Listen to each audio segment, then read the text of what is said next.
Voici un outil beaucoup utilisé en EFT. Tu en as sûrement déjà entendu parler si tu es familière avec l'EFT, sinon je vais te l'offrir tout de suite pour que tu puisses bonifier encore plus tes séances de tapping.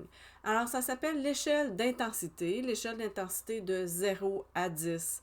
Cette échelle va t'aider à suivre tes améliorations, suivre tes progrès, mais aussi à voir les hausses et les diminutions émotionnelles quand tu fais tes processus tapping.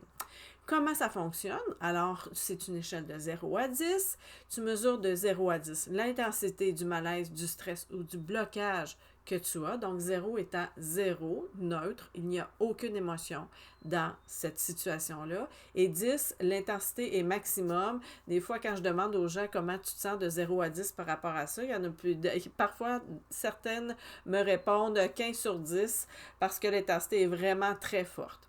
Alors, au début de ton tapping, tu vas faire une première mesure, tu vas te demander à combien sur 10 est-ce que ceci me dérange, cette difficulté-là m'amène un malaise, un mal-être, et aussi ça peut s'appliquer à une douleur. Alors, à combien sur 10 cette douleur est-elle forte en intensité? Ça s'applique à peu près à n'importe quoi. Donc, tu vas commencer à faire ton tapping.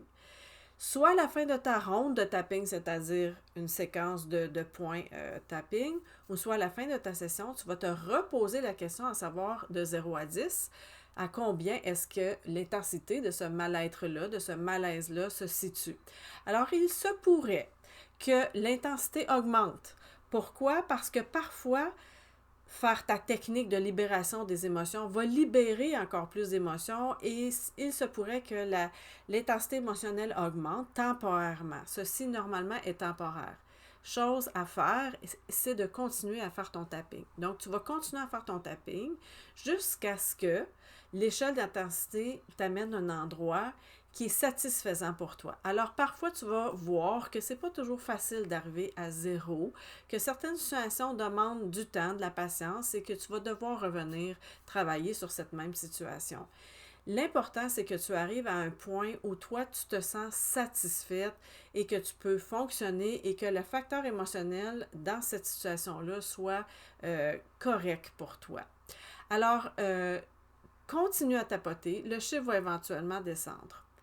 Le point zéro, c'est quoi? Le point zéro en tapping, c'est le zéro, en fait. Quand tu arrives au point zéro, c'est que tu es en mesure de te remémorer la situation ou penser à cette difficulté dans ta vie et que maintenant, l'aspect émotionnel soit complètement descendu à zéro et que tu puisses penser à cela sans émotion.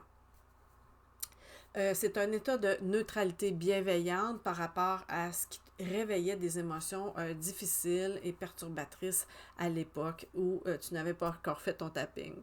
Alors, n'oublie pas, le but n'est pas nécessairement d'être à zéro tout le temps. Des fois, tu pourrais te mettre de la pression sur toi de vouloir arriver à zéro dans un 5 minutes de tapping. Ça se pourrait que ça soit difficile pour toi. Le but, c'est de descendre ce qui fait mal, l'intensité qui t'empêche peut-être de fonctionner ou qui t'empêche de raisonner librement en ce moment. Le but, c'est que tu puisses descendre parfois de juste 2 chiffres. Ça va faire une grosse différence pour toi. Et si c'est possible de tapoter plus longtemps et si tu utilises tous tes outils, ça pourrait que tu puisses descendre encore plus.